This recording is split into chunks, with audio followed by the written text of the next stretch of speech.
Sulaiman alayhi salam buland taradiye salavat. Allahumma salli ala Muhammad wa ali Muhammad. Please recite another salat on Muhammad wa ali Muhammad. Allahumma salli ala Muhammad wa ali Muhammad. ما شاء الله لا حول ولا قوة إلا بالله العلي العظيم. حسبنا الله ونعم الوكيل ونعم المولى ونعم النصير. رب اشرح لي صدري ويسر لي أمري واحلل عقدة من لساني يفقهوا قولي. أعوذ بالله من الشيطان الرجيم. بسم الله الرحمن الرحيم. الحمد لله قاسم الجبارين مبين الظالمين مدرك الحاربين، والصلاة والسلام وتحية والإكرام على النبي الأمي المكي المدني الهاشمي الذي اسمه في السماء بأحمد وفي الأرض بأبي القاسم محمد.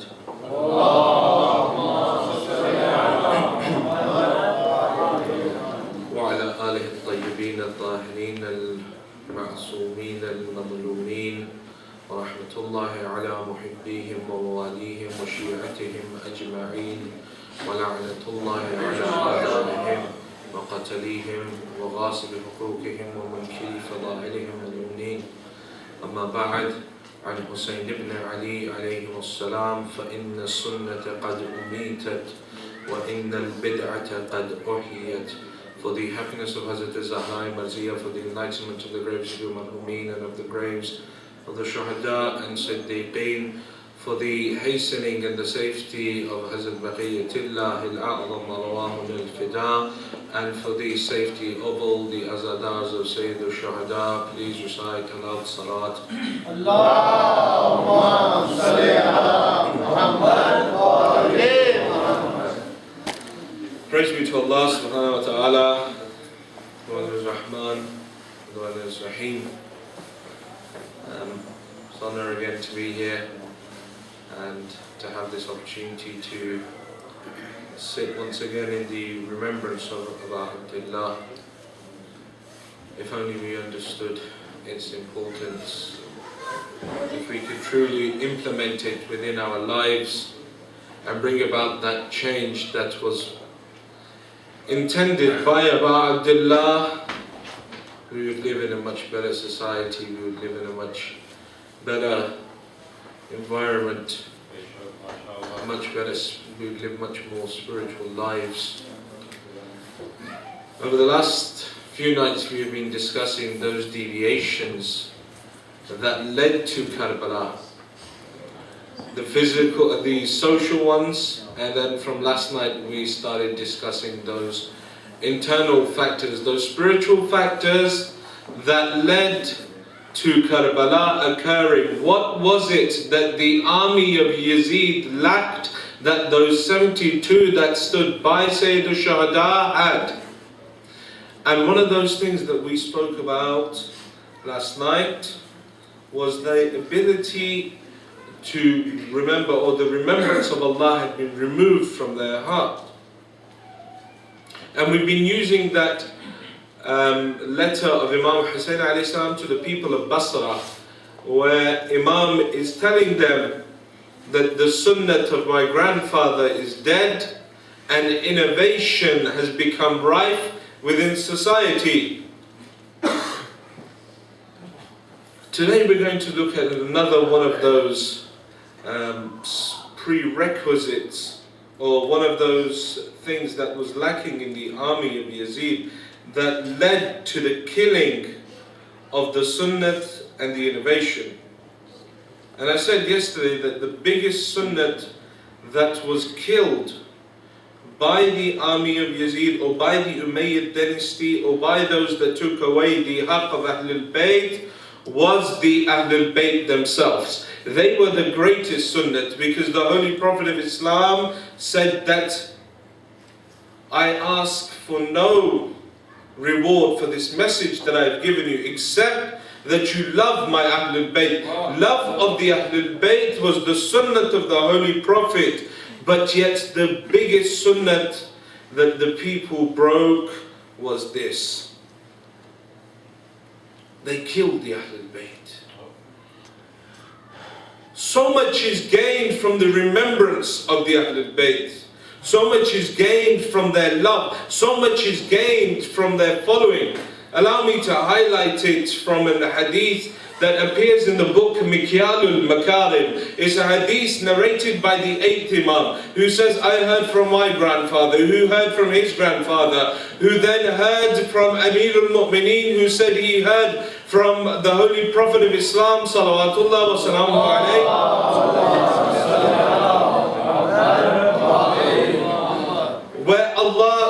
where the Holy Prophet of Allah has said that the one who wishes to meet Allah in the state on the day of judgment, that Allah should look at him and not ignore him, then he should have the vilayat of Ali ibn Abi Talib within his heart.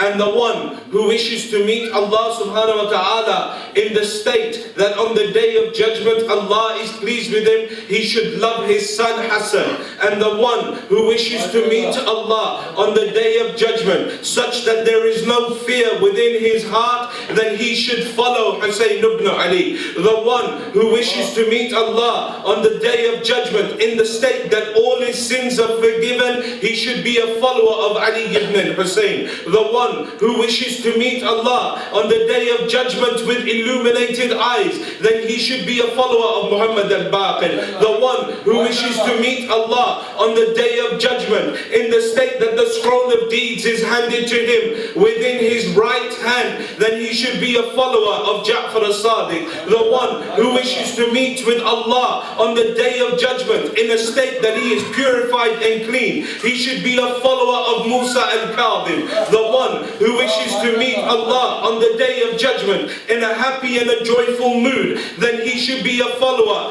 of Imam Ali al-Rada. The one who wishes to be on the day of judgment, the one whose grades have been elevated, his sins have been turned into good, then he should be a follower of Imam Taqi al-Jawad. The one who wishes that his accounting be easy on the day of judgment, he should be one of the followers of Imam al-Hadi. The one who wishes to meet Allah and be from amongst the successful ones, then he must be a follower of Imam al-Askari. And the one who wishes to be on the day of judgment from amongst those whose deen is complete and his Islam is perfect, then he must be one of the ones that accepts the vilayat of Imam al-Mahdi.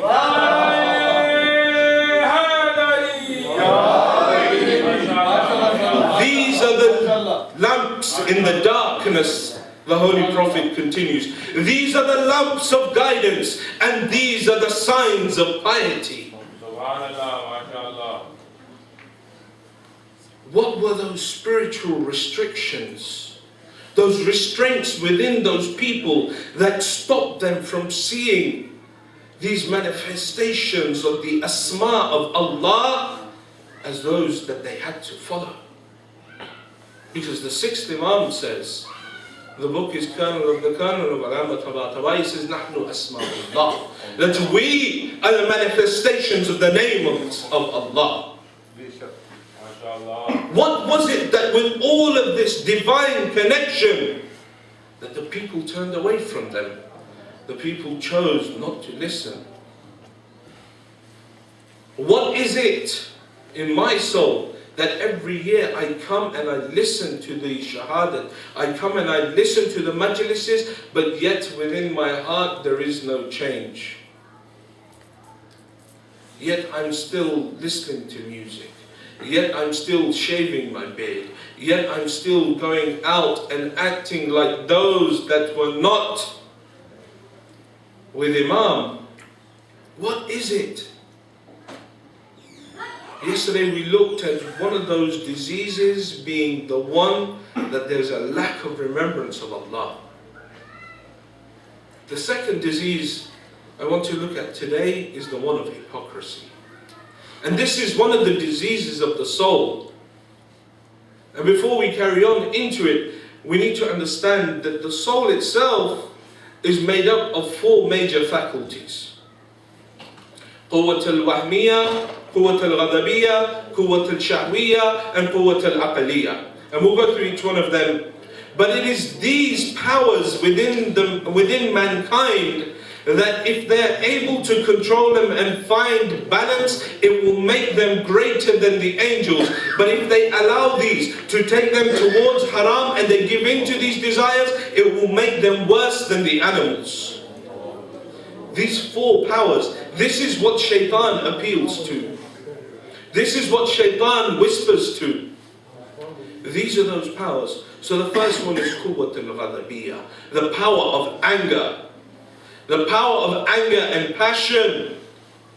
When this goes towards a negative, goes towards moving away from Allah, then we get people with short tempers. We get people who want to inspire and want to strike fear into the hearts of others. They're the ones that will try and make themselves bigger. They'll try and do something so that the people are afraid of them. A small thing will happen and they'll lose their temper, and so everyone will stay away from them, saying this man is one of short temper. This is that quwwat al-ghadabiyya gone wrong. And then the other side of it where it also goes wrong is when there is no ghazab, when there is no anger, then a person becomes weak. Something happens and there's sort of They don't feel that pain. They don't feel that anger. They don't feel the anger towards the killers of Abu Abdullah. They become in between. No, it's okay. We shouldn't do tabarra. We shouldn't do this. That anger goes. And I'm not saying that it's not like they're telling people don't do it openly. No, I'm saying in the heart you don't have that hate towards the enemies of Ahlul Bayt, because that roots from that anger within you. And then when someone comes and infringes upon their right, they don't do anything. They sort of back away. Unfortunately, we don't have the concept of turn the other cheek. We do have a concept of forgiveness, but if someone imposes upon your dignity, upon your personal life, then it is your role as a Muslim to defend yourself. It's as simple as that. Abu Abdullah himself, when he's in the court of Walid in Medina, and Walid says that, Hussein, you have to give bay'ah to Abu Abdullah, to Yazid. Sorry. He says you have to give bay'ah to Yazid. Abu Abdullah says, a person like me cannot give bay'ah to a person like him. And he begins to leave. And Marwan comes in and says that if you leave Hussein now, he will slip away from your hands. Execute him now. Or tell him that we will cut off his head if he does not. At this time, Abu Abdullah became angry. He said, "Ala wa inna ad-da'i ibn ad-da'i qad raqada minna bayna ithnatayn bayna as-sillati wa zilla wa hayhata minna az-zilla." That this illegitimate son of an illegitimate son, he presents me with two paths, the path of death and the path of humiliation. Well, he should know, hayhata minna az-zilla, that death is better than humiliation.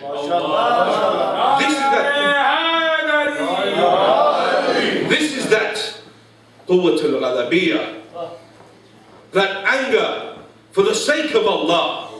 Look at that same story. Hazrat Abbas, Imam Hussein tells him to stay outside. Says, Abbas, stay outside until I raise my voice or until I say Allahu Akbar, then come in. At this point, after saying these lines, when they hear this voice coming, and Abu Abdullah says, Allahu Akbar, some books of history narrate that Abbas kicked open the door. He kicked open the door to the palace of Walid in order to show that it is the order of the Imam that has kept us back, not because we fear you. This is the anger when the Imam tells you to control the anger. This is quwwat al-ghadabiyya for the sake of Allah. That you are able to control it for the sake of Allah. When it's controlled, that's how it becomes. When it's controlled and used for the sake of Allah, then the Holy Prophet of Islam is compelled himself to say, Zarbatu aliyin fil yawm al-khandaq afdal min ibadat al-thaqalayn. That the ibadah, that the single strike of Ali ibn Abi Talib on the day of Khandaq is greater than all of the ibadat of the living men, women and jinn. Allah. This is that anger for the sake of Allah. That he gets off Amr ibn al-Aqad. Ali, why? He says, because he spat in my face and I became angry for myself. And if I'd killed him at that time, it would have been for myself. So I came off, I calmed down, I remembered that I'm killing him for the sake of Allah. And forever that strike was immortalized. This is that anger that we have within us, that passion that we have within us. And it reaches a peak in Muharram for the Shias. إِنَّ لِقَتْلِ الْحُسَيْنِ حَرَارَةً فِي قُلُوبِ الْمُؤْمِنِينَ لَا تَبْرُدُ أَبَدًا. That through the killing of Hussein ibn Ali, there is a fire ignited in the hearts of the mu'mineen, a fire that will never subside. I said on my first night that if a fire subsides after the 10th of Muharram, I don't feel that same passion, I don't feel that desire to change, then that means by its very definition that I'm not a mu'min. Because if that pain's always there, that fire's always there like it is now, then I'm a mu'min. If I'm not, if it subsides afterwards, then I'm not. So the first faculty of the soul is the one of Quwwat al-Ghalabiyah. The second one is Quwwat al-Shahwiyah, the one of desire. Now this can be used in haram ways. Takes one towards lust, promiscuity, and also desire in the social sense. That now I will become part of this dog-eat-dog society. That it doesn't matter, regardless of whose I have to step over, I will get to where I need to get. This is the society that we live in. That it is all based on desire. Do what you want, when you want, how you want. Regardless of who stands in the way. And then, when this desire is totally removed, then a person becomes lazy. They can't be bothered. Then they think, oh, you know, I'll think of something else to do. Maybe some other time, not now. I did my bit when I was younger, now maybe the person becomes lazy. That desire to gain closeness towards Allah is no longer there. That desire to better themselves as a human being is no longer there. We just become part of the system and sort of let it go. This is when Quwwat al-Shahwiyah goes bad. This is when, as Abu Abdullah says, Istahwala alaykum al-shaytan. When he says to the army of Yazid that shaitan has overcome you. Because their desires lied in ray. Their desires lied in governorships. Their desires lied in jewels and treasures and kingships. This was the waswas of shaitan. And sometimes I think, I don't need to come to the mosque. Or I don't need to come, there's people there, I'm going to go out and I need to do this. Well, then the prime example is Day of Ashura, even though I know it's not jais to work on the Day of Ashura. I'll go to work! Because if I miss a day, then that's the money, and it could also be my promotion prospects, all sorts of things go within my head, and that desire to progress towards Allah goes out the window, and then I just desire to progress towards my own self-betterment, and which, in obviously, by proxy, is fulfillment of what shaitan wants me to do. But when that desire is harnessed properly, then it helps me attain closeness to Allah subhanahu wa ta'ala. It makes me that much loving of the ibadat of Allah. I desire namaz. If I don't pray, then I feel like I've lost something. I've done such a big haram. But this is that, it doesn't take you away from Allah. But when we control it, then we'll be able to go towards Allah. Make our way towards Allah. What does Imam Hussein alayhi salam say at the head of Habib? They says, Habib, You were the one that would finish a whole Quran in a night. This Imam reciting Madhiya at the head of Habib, saying that, may God have mercy on you, Habib. You were the one that would finish a Quran in a night. That desire towards the ibadat of Allah. And why should it not be within the hearts of the Shi'as when their Imam is Sayyid al-Sajideen?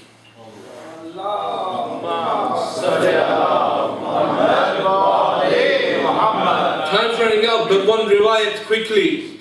Imam al-Sadiq narrates that I once heard from my father, Imam al-Baqir, who saw his father, Imam al-Sajjad, come out from the mosque one day in the state that his eyes were dry from constant crying. His head, forehead and nose were bruised through constant sujood. His ankles were swollen through constant qiyam, through constant standing throughout the night, and his skin was pale from a lack of sleep. And he comes towards me. Imam al-Baqir says, I begin to cry, seeing the state of my father. My father says to me, come inside the house. I come inside and he sends me. He says, go and bring those scrolls that name out and that tell us about the ibadat of my grandfather Ali ibn Abi Talib. Imam al-Baqir brings those scrolls to his father, Imam Zainul Abidin, Imam Sayyid al-Sajidin. He begins to read those scrolls. The one that is the zenith of the ibad. He is the treasure of those that do ibadah. He is the one that is the greatest one that ever did sajda. So many sajdas he did. He became Sayyid al-Sajidin. Sayyid al-Sajidin is reading the scrolls and begins to say, who can do the ibadat of Ali but Ali? One side is Ali ibn Abi Talib, that Imam who we cry out to. His ibadat, even Sayyid al-Sajideen is saying, who can do his ibadat? And me, this Shia, namaz is missed here, namaz is missed there. Forget about Salat al-Layl. That's too hard. Fasting, mustahab fasting needs mustahab fasts. It's enough punishment during Shahr Ramadan. This guy wants us to fast during the year as well. Is that how we think? Mustahab days to fast, Monday and Thursday of every week. Mustahab fasts. Monday and Thursday, every single week. Then 13th, 14th and 15th of every Islamic month. This is spiritual progression towards Allah. Qut al-Shahwiyah, that power of imagination when it's that power of desire when it's controlled, it takes you towards Allah. And then the final one, Quwwat al-Wahmiyah, the power of imagination. If this is left alone, then this is the one that shaitan gains control over quickest. This is the one that makes a man a plotter. He begins to think that every cry is against him. He begins to think, how can I defame this person? How can I find this thing out about that person? And the mind becomes plotting. They overthink. Then it leads to lying. I'm going to lie in order to make myself sound more interesting. Or boost up the truth. That imagination. Imam Khomeini in 40 hadith says the imagination is like a bird. It flies from one tree to another tree to another tree if you allow it. But if you're able to capture it and control it, then you will send it wherever you go. Take the example. You're in the street, you see something, and then your mind wanders, and by the end you've reached a haram conclusion. Yeah? As brothers, you're walking through a street, you see a girl walking down the street. Your mind begins to wander. It starts from where and ends up where? This is because we've lost control of our imaginations. We're unable to control them. Quwwat al-Wahmiyah, when it goes loose, this is what happens. A person gets to that level. They're unable to now contemplate. But when you're able to control that bird and control that imagination, it leads to contemplation. It leads to thinking about the mercy of Allah. 1 hour's contemplation, so many hadiths we have. 1 hour's contemplation equivalent to 70 years ibadat. Why? Why is 1 hour's contemplation equivalent to 70 years ibadat? Why is it that the 7th Imam says that if a person does not contemplate at least once a day, he is not from us? That contemplation, because it helps you think, what have I done? And how am I going to better myself? Doing that muhasabah at the end of every night. What did I do throughout the day? What was haram? What was good? How am I going to improve it? And then make the intention to change tomorrow. That's how one progresses towards Allah. Actively doing it. Not just sitting back and hoping that one day when the Imam comes, as I was just saying previously somewhere, when the Imam comes, he's going to wave a magic Shia wand and everyone's going to become a perfect Shia. No. And I've been saying it every night. The army of Yazid stood across the Imam at that time. They still didn't recognize him. The people of Kufa had Ali at their doorsteps. Still didn't recognize him. They poisoned Imam al-Hassan. Take any Imam's life. They lived amongst the Imam. They saw him walking. They saw him talking every single day. But yet, they were unable to recognize the Imam. Why? This is what we need to think of. When it's controlled, it opens the doors to the rahmah of Allah. Contemplation, because I think about the mercy of Allah upon me. And then the 4th faculty, the faculty that controls all and every one of these, is quwwatul aqliyah.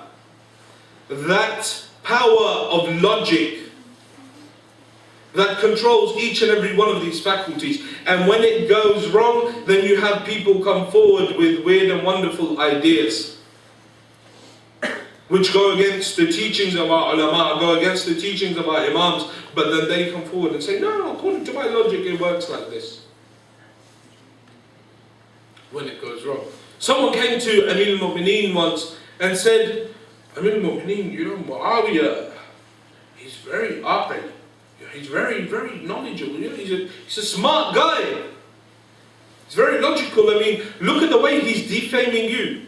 Look at the people that come to our imams. Just look at the way he's done this propaganda against you. You know, he's logical. Imam gives the definition of aql to this man. He says, Tilka hilatun. That isn't aql. That is Muawiyah lying. That is Muawiyah cheating. That's his quwwat al-wahmiyah gone wild. That's him plotting. Tilka hilatun. Al-aqlu ma abada bihi al-rahman. Aql is that thing that takes you to the ibadat of Allah. Has my aql taken me to the ibadat of Allah? Or can I think of 1,001 reasons not to come to the masjid? I can justify it to myself. I shouldn't go to the masjid today because children have got school in the morning, I've got work in the morning, and I'll probably finish at 11 and we'll give it a miss today. The aql overpowers and then begins to twist the ability. And then when all of these are in imbalance, this is how the diseases of the soul start manifesting themselves. This is when pride comes. This is when anger comes. This is when laziness comes. And this is, as is the topic today, hypocrisy comes. This is the reason why the people challenged the Imam. Hypocrisy. Please recite Salat.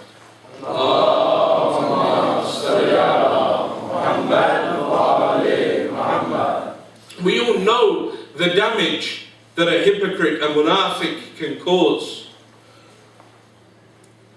But how do you identify a munafiq? So when I was writing this and I was studying for this, I thought, how do you identify a munafiq? I claim so many things, but do I act upon them? What is actually a munafiq?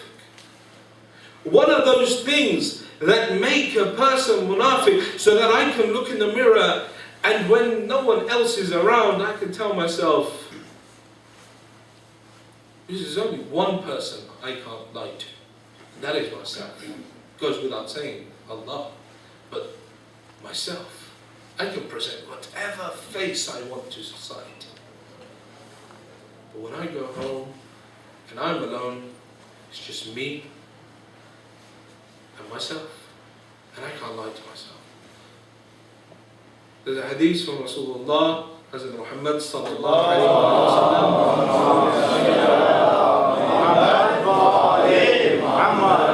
that says, ثلاث من كن فيه فهو منافق.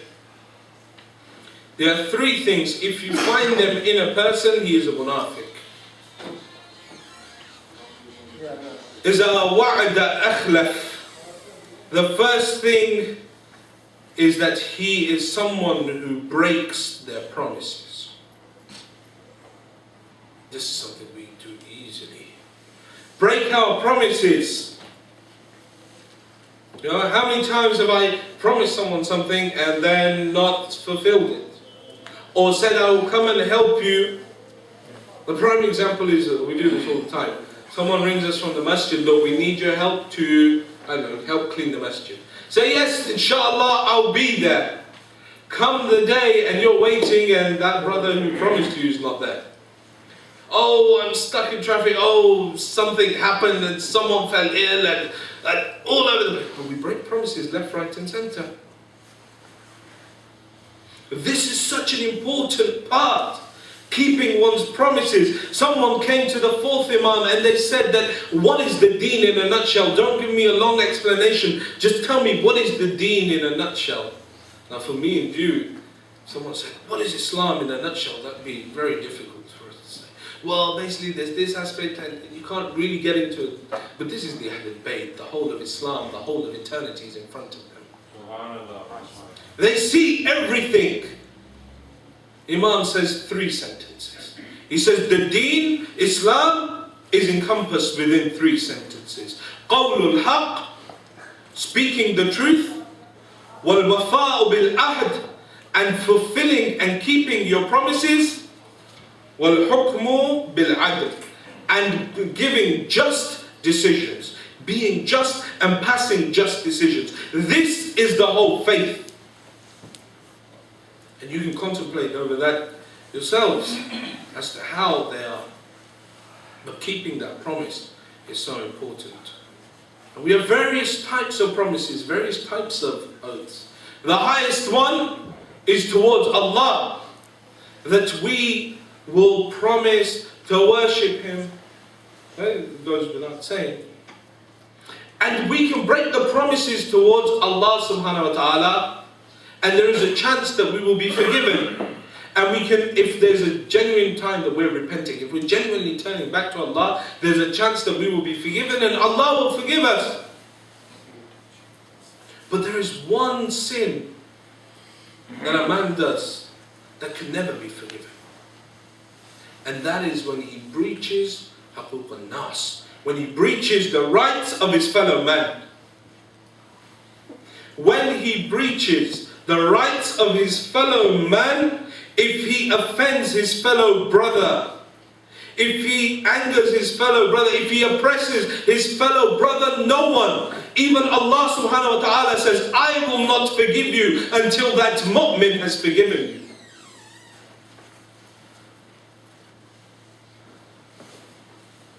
We have oaths to Allah, but at the same time we have brotherhood between us. So easily we build up barriers between ourselves in order to separate. But remember, hurt the heart of a mu'min, and Allah will not forgive you until He forgives you.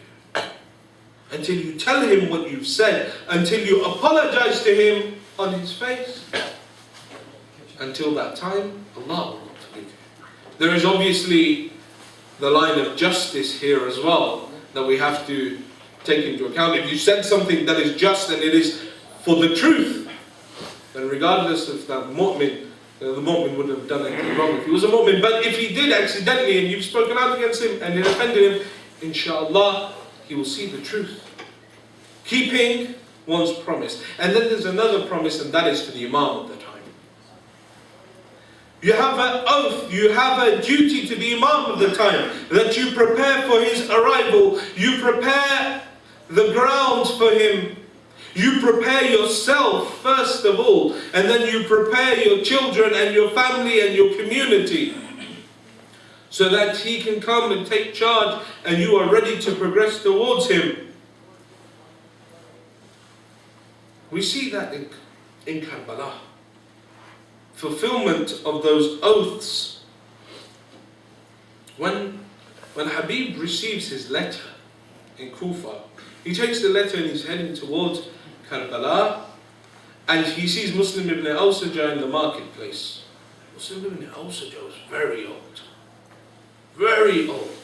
He sees Muslim ibn Awsaja. He says, Muslim, what are you doing? He says, I'm here to buy some dye for my beard. For my hair, my hair is gone white, I'm going to dye it. So I'm here to buy dye. Habib says, come with me and dye your beard with something that will last until the day of Qiyamah. Hussein is in Karbala and he's called us. Come with me, let's go and help him. Fulfillment of the oath to the Imam. Muslim dies before Habib in Karbala. When he falls, Abu Abdullah and Habib go to the body of Muslim.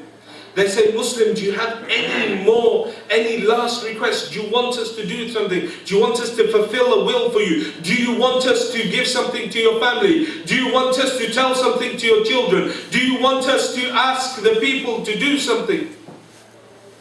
What is the will of Muslim ibn Awsaja? He looks towards Habib ibn Mazahir and he says, protect this man, pointing to Abu Abdullah, with all your strength until the day you are alive. This is oath to the Imam. This is what it means to fulfill your oath to the Imam.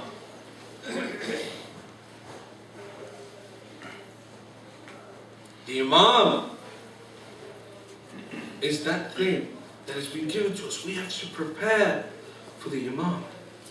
We have to prepare for his arrival. Are we doing it? Are we fulfilling our oath to him? That's between you and yourself. Between I and myself. Only you can answer that question. No one else can. Have I fulfilled my oath towards my Imam? The first thing that the Holy Prophet said is the sign of a munafiq is that he breaks his oath, his promises. The second sign of a munafiq is that he betrays the trust. Someone tells you something, you go and pass it on to someone else. Someone gives you something, you begin tampering with it, you're betraying that trust that someone gave you.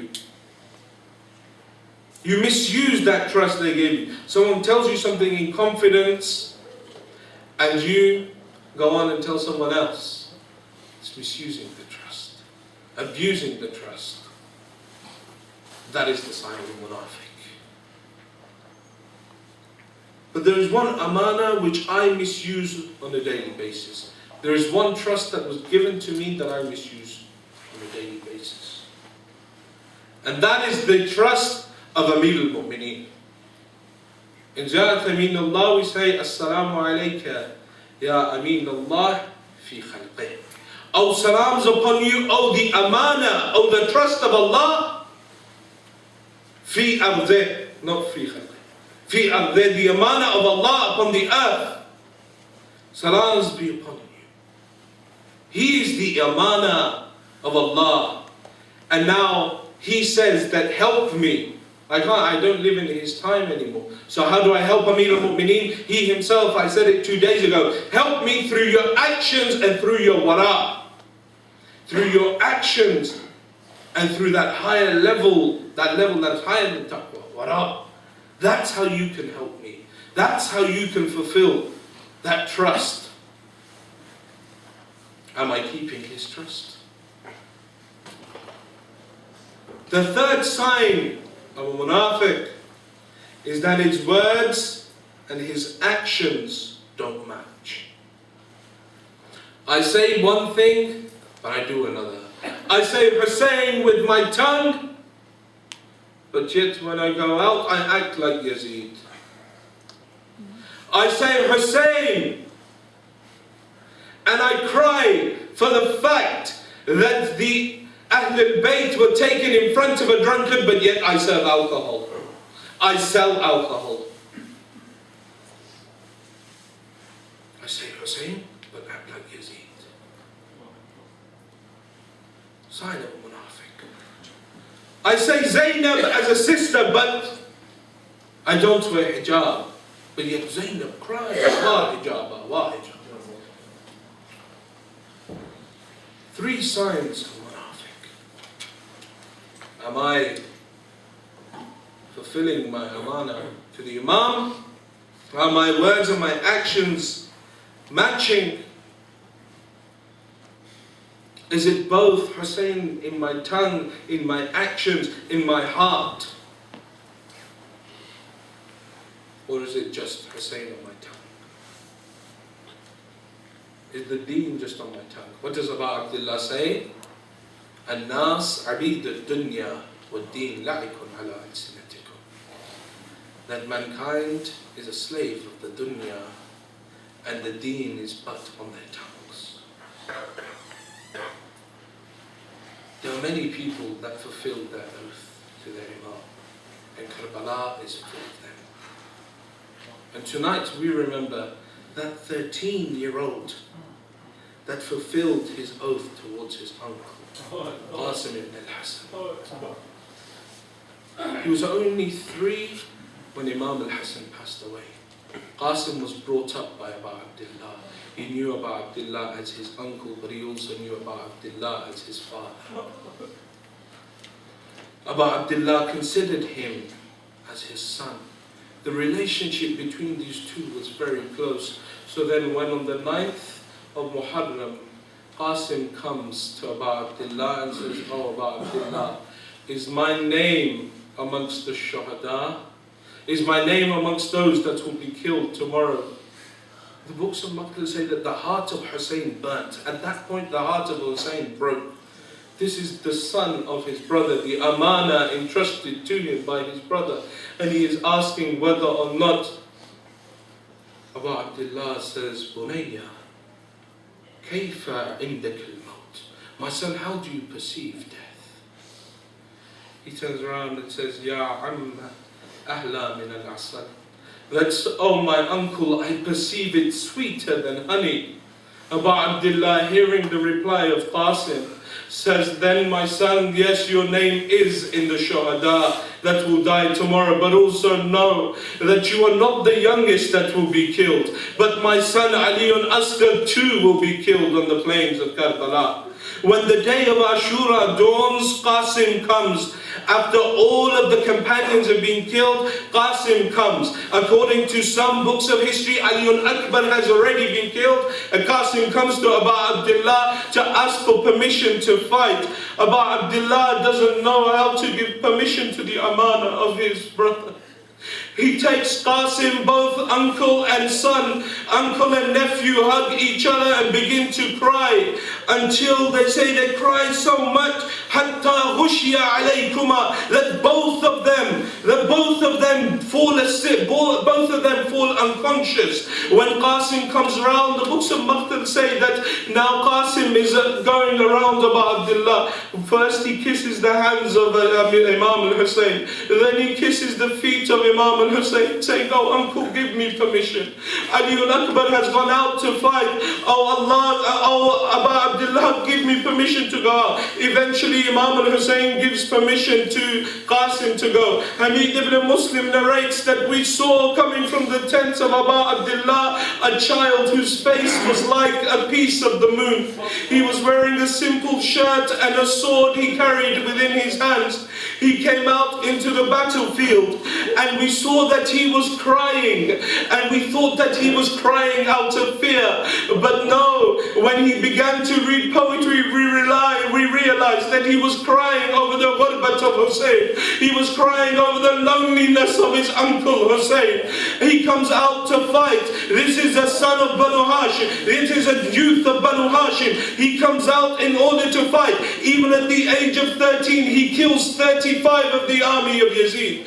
At one point, Umar ibn Sa'ad says, let's surround him. I will kill this son of Hassan. Let's surround him from all angles and begin to attack him. While the back of Qasim is turned, Umar ibn Sa'ad comes and strikes Qasim upon the head. He falls from the horse face first onto the plains of Karbala. As he lies on the plains of Karbala, he cries out, Ya Amma, oh my uncle Hussein, come to my aid. Abu Abdullah runs out from the tent. They say it was like a lion when he comes to attack. The army of Yazid retreated. Hamid ibn Muslim narrates that when the dust settled,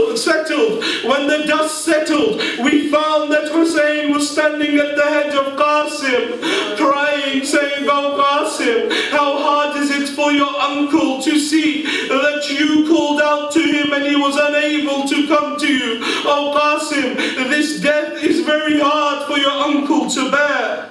ألا لعنة الله على القوم الظالمين وسيعلم الذين ظلموا أي منقلب ينقلبون إنا لله وإنا إليه راجعون.